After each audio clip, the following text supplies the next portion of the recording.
In this video, I want to do a quick unboxing of the Harbor Freight bandsaw, as well as a quick demonstration cutting some steel. This is September of 2020. Okay, to start off with, it's the Bauer brand, of course, 10 amp, 5-inch capacity, variable speed. So it just comes with a cardboard box and looks pretty basic. There's not much included.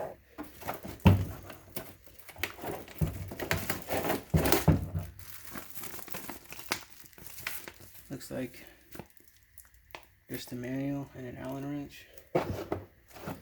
Usually there's brushes included.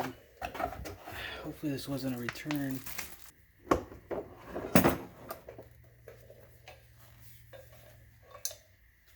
And it doesn't even come with an actual saw band on it, so that's unfortunate. Wish I would have known that.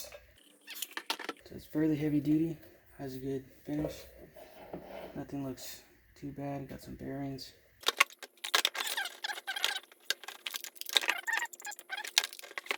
So that's it for the unboxing. I'm going to do a demonstration once I go get a band for it.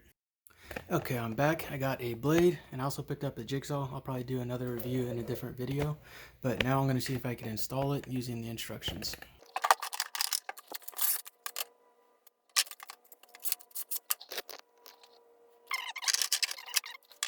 As far as installing a blade, the instructions are complete junk. You have a little child's drawing basically of how to install the blade, so it's not really good. You just need to make sure it goes between the bearings on there and is oriented the right way.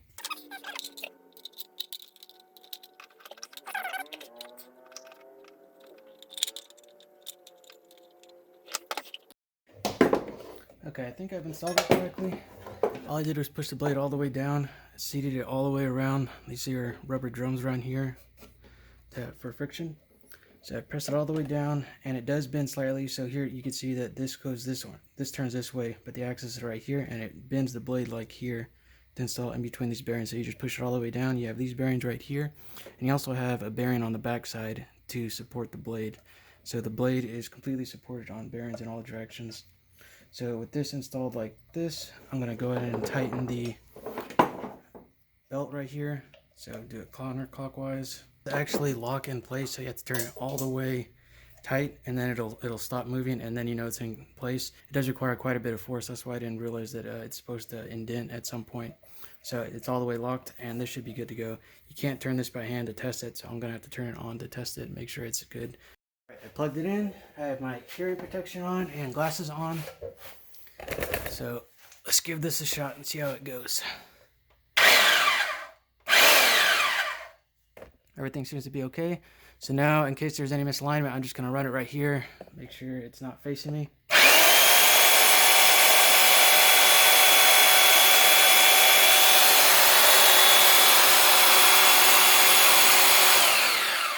Okay, it's really geared down. So now I'm going to turn up the speed.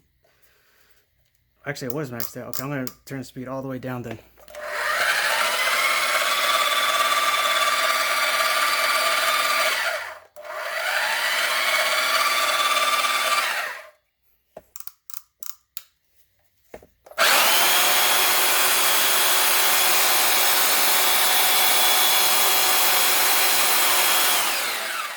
Okay, that's really easy then.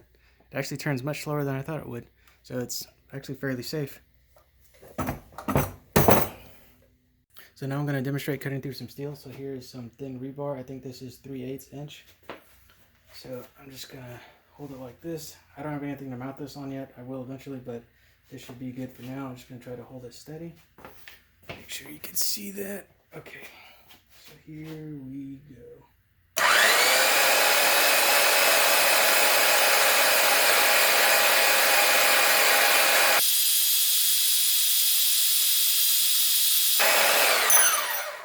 That's it.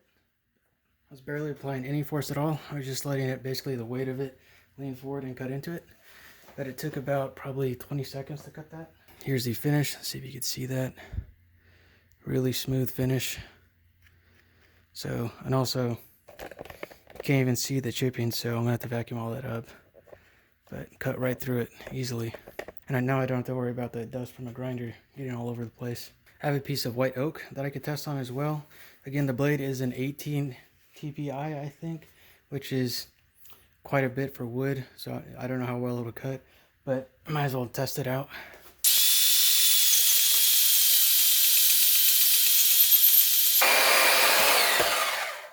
So the blade isn't even hot at all. It's still basically room temperature. And the cut is very nice. Obviously, with that fine of teeth, it's going to be a nice finish. But cut right through it. You can see the sawdust. It's not blowing it all around like it would if it was a circular saw.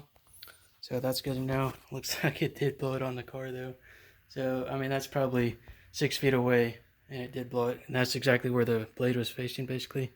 Right here. So keep that in mind if you want to keep it as dust free as possible. That it does create dust for wood. Okay, so as far as a quick review, obviously I just barely used it, so I can't really comment on longevity more than a few minutes. But as far as putting in the blade, super easy, very quick. This little platform's handy, you need to tighten it down. But very easy to use for a first time user. It's pretty intuitive. There is no secondary safety latch to activate it. You just have to just squeeze the trigger. Another good thing is the variable speed. You can cut a lot of materials by varying the blade, the TPI of the blade, as well as the speed. So you should be able to cut wood, aluminum, brass, steel, stainless steel, whatever, and do it very cleanly and accurately, which is, I think, the benefit of this versus like a grinder. But with this, you have a little more control, especially if you mount this and hand feed the material into it. I wouldn't want to be holding this all day long because it is fairly heavy. As far as weight, this actually does say exactly how much it weighs. So it's 16 pounds.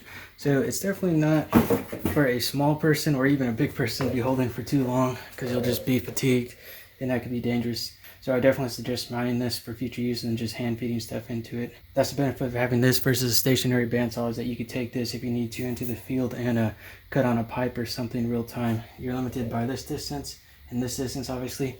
But most stuff you cut will be able to fit in there easily enough. As far as finish, very good finish, good quality. All the castings look good. Paint looks good. Rubber looks good. Everything's molded correctly. And everything's nice and tight. The bearings keep this saw blade very tight. So that's good to see. And this goes on sale for about $100. It's through a coupon about every month or two. I did see this go down to $90 in June of 2020, this year. I should have gotten it then, but I didn't realize that there was a coupon for that low. But I've been seeing the $100 coupons for years now. So chances are you'll be able to find this, well, if you need to, within a couple months for $100. Normally the price is $134. And keep in mind that it is Bauer brand and you can't use the 20 off on it like everything else. So definitely keep an eye out for a coupon if you plan on getting this. And of course, last thing, it does not come with the blade. It specifically says that, of course. I think the 2-pack was about 16 bucks for the blades. And they should last quite a bit. It says, like 8% cobalt. So that wraps up this video. Thanks for watching.